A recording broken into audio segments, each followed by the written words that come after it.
అందరికీ కూడా పేరు పేరున నమస్కరిస్తున్నాను. ఈరోజు హిందూ సమ్మేళనంకి రావడం చాలా ఆనందంగా ఉంది.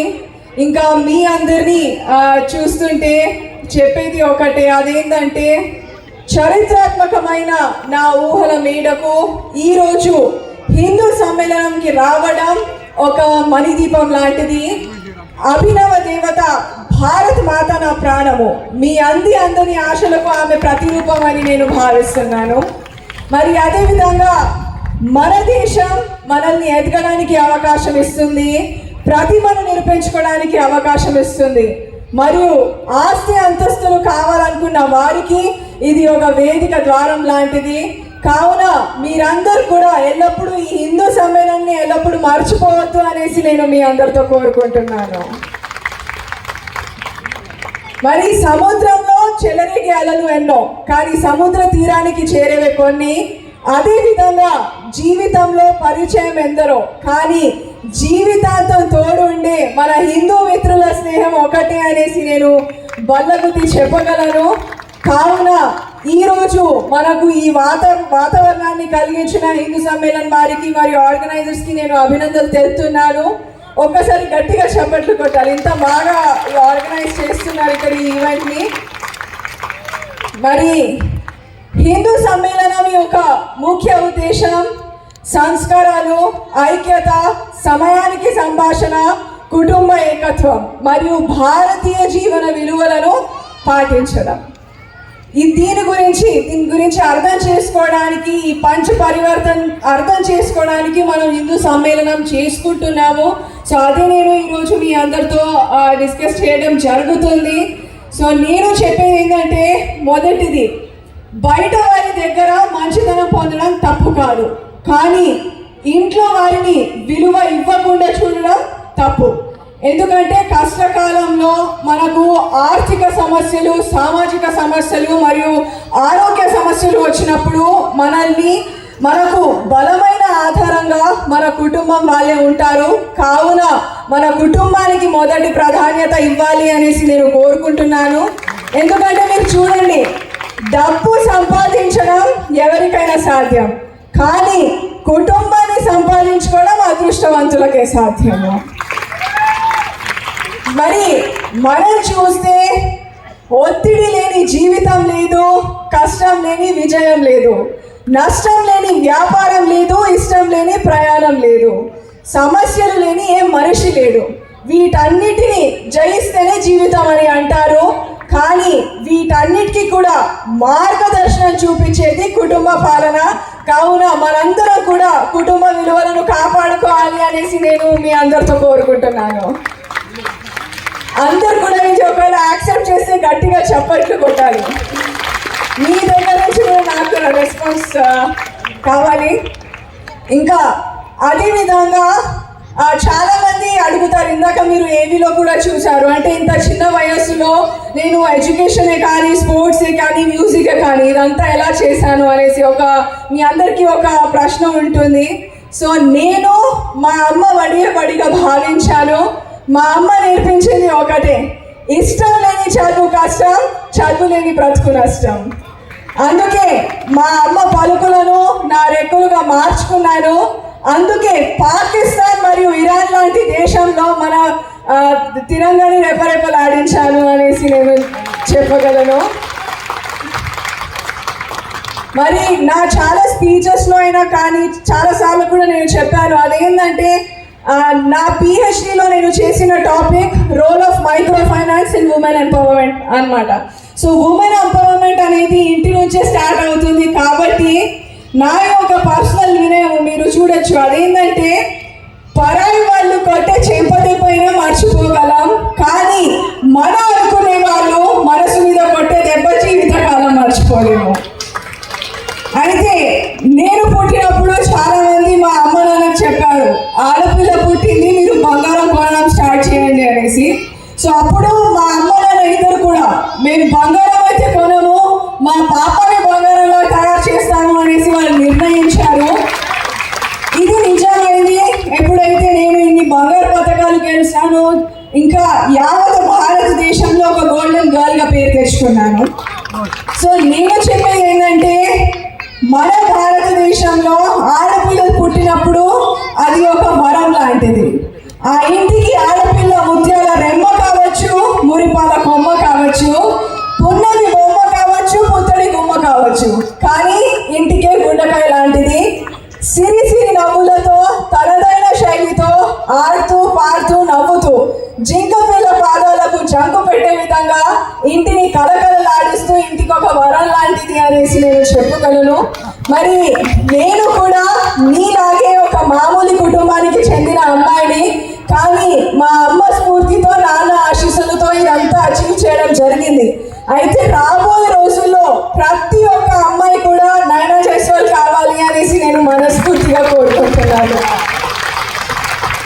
మరి మా నాన్న చెప్తూ ఉంటారనమాట, ఇక చాలా మంది ఆడపిల్లలు ఉన్నారు, ఇందాక పర్ఫామ్ కూడా చేశారు. సో మా నాన్న చెప్తూ ఉంటారు, ఆడపిల్లలు అంటే మా ఇంట్లో తులసి మొక్క, కడుపులో పుట్టిన మరో అమ్మ, మరియు ఆడపిల్లలు అంటే కల్మషం లేని ప్రేమకు చిరునామా.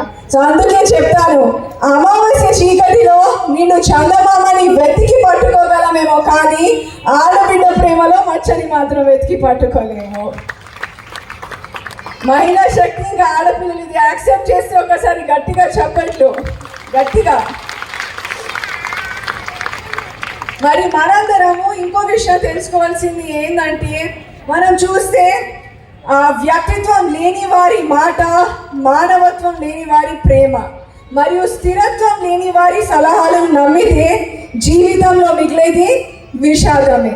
కానీ మన హిందూ సమ్మేళనం మంచి వ్యక్తిత్వం, మంచి మానవత్వం మరియు మంచి సలహాలకు ఒక వేదిక ద్వారం లాంటిది. అయితే మనము హిందూ సమ్మేళనం ద్వారా పర్యావరణ రక్షణ కొరకు మనము పిలుపు ఇస్తున్నాము. అయితే మనందరం కలిసి మనస వాచ కర్మ అనే సిద్ధాంతానికి నిలువెత్తున నిదర్శనంగా మారాలి అనేసి నేను మీ అందరితో కోరుకుంటున్నాను. ఎందుకంటే పర్యావరణ రక్షణ అనేది చిన్న పని కాదు, అది ఒక తపస్సు లాంటిది. ఎండిన ఆకును అంటే ఎండిన నేలను పచ్చదనంగా మార్చాలి, మరియు భూమాత వడిని అందంగా అలంకరించాలి అనేసి నేను మీ అందరితో కోరుకుంటున్నాను. So we should protect our environment అనేసి నా యొక్క విజ్ఞప్తి. మరియు మనం చూస్తే నిద్ర చాలా విచిత్రమైనది. అది వస్తే అన్నీ మర్చిపోయేలా చేస్తుంది, రాకుంటే అన్నీ గుర్తొచ్చేలా చేస్తుంది. సో భవిష్యత్తులో మనం హాయిగా పడుకోవాలంటే మన పర్యావరణాన్ని మనము రక్షించుకోవాలి అనేసి నేను కోరుకుంటున్నాను. అయితే ఈరోజు మనందరం కలిసి ఒక సంకల్పం చేద్దాం, పచ్చని ప్రపంచాన్ని నిర్మిద్దాం. మరియు భూమాత సేవే నిజమైన సేవ, పచ్చదనమే జీవితానికి అందం అని నేను బల్లగుద్ది చెప్పగలను. చూడండి, మీరు అందరు కూడా నేను చెప్పాను ఆల్రెడీ, అదేంటంటే మీరు చప్పట్లు కొట్టడం లేదు. సో దానికి గురించి చెప్తాను. Claps are fat free, sugar free, tax కూడా లేదు చప్పట్లు కొట్టడానికి, జిఎస్టీ కూడా లేదు. And also it is very good for your health, so always be clapping and smile. అయితే చాలా మంది అంటారనమాట, అంటే ఇందాక చెప్పాను అది ఇంత చిన్న వయసులో హౌ డిడ్ ఐ అచీవ్ అనేసి. సో మా అమ్మ నాన్న పదే పదే చెప్తుంటారు, మన జీవితంలో మనం ఎంత ఎదిగినా అంత ఒతికి ఉండాలి అనేసి వాళ్ళు నాకు ఎక్స్ప్లెయిన్ చేస్తారు. సో నేను మీ అందరికీ స్పెషల్లీ యువ శక్తితో నేను చెప్పేది, మరి మీ అందరితో కోరుకునేది ఏంటంటే, వెలుగు లేని వెన్నెల ఎలా, దేవుడు లేని కోవెల ఎలా, ప్రాణం లేని జీవం ఎలా, యువ శక్తి మరియు స్త్రీ శక్తి లేని సమాజం ఎలా అని నేను పదే పదే ప్రశ్నిస్తున్నాను. అయితే మా నాన్న నన్ను కఠోర శ్రమ, ముందు చూపు, ఖచ్చితత్వం మరియు ధైర్యం ఉంటేనే అతి భయంకరమైన ఒంటరి ప్రయాణం సరదాగా తాగుతుంది మరియు అద్భుతాలు సృష్టించవచ్చు అనేసి మా నాన్న చెప్పారు. సో మీ అందరితో నేను చెప్పేది ఒకటే, మీరు ఎన్నడూ విద్య నేర్పిన గురువుని మర్చిపోవద్దు, ధనం వచ్చాక స్నేహం మర్చిపోవద్దు, భార్య వచ్చాక కన్నవారిని మర్చిపోవద్దు, గౌరవం వచ్చాక గతాన్ని మర్చిపోవద్దు. కానీ అన్నిటికంటే ముఖ్యం, అవసరం తీరాక సహాయపడిన నేస్తాన్ని మర్చిపోవద్దు. బికాస్ ఈ రోజులలో ఇట్ ఈస్ వెరీ కామన్. అదేంటంటే అవసరానికి వేడుకుంటారు, అవసరానికి వాడుకుంటారు, అవసరం తీరాక ఆడుకుంటారు.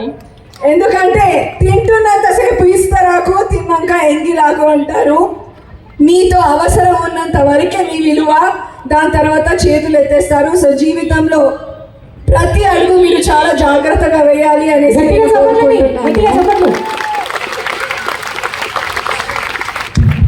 గట్టిగా చెప్పట్లో మరొకసారి.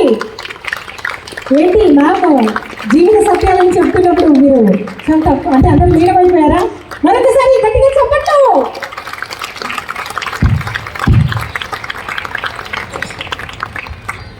మరి హిందూ సమ్మేళనం ద్వారా మనం తెలుసుకోవాల్సిన ఇంకో ముఖ్యమైన విషయం ఏమిటంటే జీవితమే మనకు అన్నీ నేర్పదు. కొన్నిసార్లు జీవితంలో ఎదురయ్యే మనుషులు వాళ్ళ ప్రవర్తన నుంచి కూడా మనము నేర్చుకోవాలి. అయితే ప్రస్తుతం రోజులలో మనం నేర్చుకోవాల్సిన విషయం ఏమిటంటే మనము దేశీయ ఉత్పత్తులను ఉపయోగించాలి, లేకపోతే మళ్ళీ ఇతర దేశాలపై ఆధారపడాల్సి వస్తుంది. మన దేశపు వనరులతో అభివృద్ధి జెండాను ఎగరేయాలి, ఆత్మనిర్భర్ దీపాన్ని వెలిగించి ముందుకు సాగాలి. లోకల్లో వోకల్ చేయడం మన నినాదంగా మారాలి. అదే నిజమైన దేశభక్తి మరియు దేశానికి నిజమైన గౌరవం అనేసి నేను చెప్పగలను. అయితే మనందరము మన దేశంలో తయారు అయిన వస్తువులను మనము వాడడం అది మన బాధ్యత. అయితే మనందరం కలిసి ఆత్మనిర్భర్ భారత కళను మరింత నిజం చేయాలి అనేసి నేను మీ అందరితో కోరుకుంటున్నాను. ఇంకా అదేవిధంగా మీరందరూ తెలుసుకోవాల్సిన విషయం ఏమిటంటే గొంతు పెంచడం కాదు, మాట విలువ పెంచుకోవడం ముఖ్యం. ఎందుకంటే వాన చినుకులు పంటలు పండిస్తాయి కానీ ఉరుములు కాదు. అందుకే ప్రతిసారి ఆలోచించి మాట్లాడడం మంచిది. ఇంకా మన హిందూ ధర్మం నుంచి కూడా మనం నేర్చుకోవాల్సింది ఏంటంటే కోపంతో మాట్లాడితే గుణాన్ని కోల్పోతారు, అధికంగా మాట్లాడితే ప్రశాంతతను కోల్పోతారు, అనవసరంగా మాట్లాడితే అర్థాన్ని కోల్పోతారు, ప్రేమతో అహంకారంగా మాట్లాడితే ప్రేమని కోల్పోతారు, మరియు అబద్ధాలు మాట్లాడితే పేరును కోల్పోతారు. కానీ ఆలోచించి మాట్లాడితే ప్రత్యేకతతో జీవిస్తారు. అయితే ప్రతిసారి ఏది మాట్లాడినా ఏది చేసినా చాలా జాగ్రత్తగా మనము ముందడుగు వేయాలి. మరి అదేవిధంగా సముద్రంలో ఎన్ని నీళ్లున్నా బిందెటు మంచి నీళ్ళకే విలువ ఎక్కువ. అదేవిధంగా మన దగ్గర ఎంత సంపాదన ఉన్నా మనలో మంచితనానికి విలువ చాలా చాలా ఎక్కువగా ఉంటుంది. ఎందుకంటే లక్షలు సంపాదించాలంటే 1,00,000 మార్గాలు ఉన్నాయి, మంచి లక్షణాలు సంపాదించుకోవాలంటే మంచితనం ఒకటే మార్గం అని నేను చెప్పగలను. మరి మనము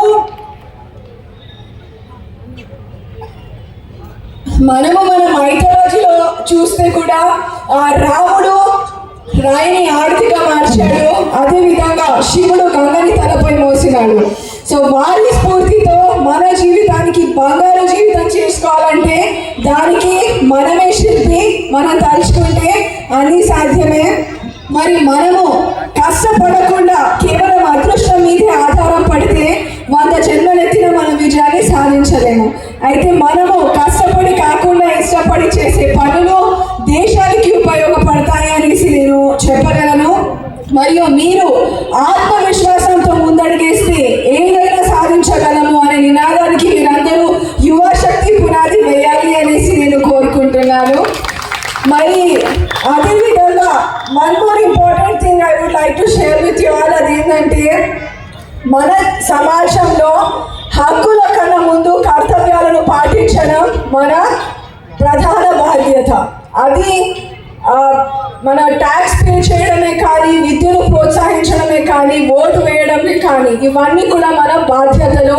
అదేవిధంగా పరిశుభ్రతను పాటించడం, పర్యావరణాన్ని రక్షించడం మరియు చట్టాలను పాటిస్తూ ఇతరులకు సహాయం చేయడం మరియు ఒక బాధ్యత గల పౌరుడిగా ఉండడం, ఇవే మన మూల సూత్రాలు. మరియు ఇవి మనకు మన పూర్వీకుల ద్వారా మనకు వచ్చిన సంపద. సో దాన్ని మనం ముందుకు తీసుకువెళ్ళాలి అనేసి నేను మీ అందరితో కోరుకుంటున్నాను. ఒకవేళ ఈ 5 పాయింట్స్ మీకు అర్థమైతే ఒక్కసారి గట్టిగా చెప్పట్టుకోండి.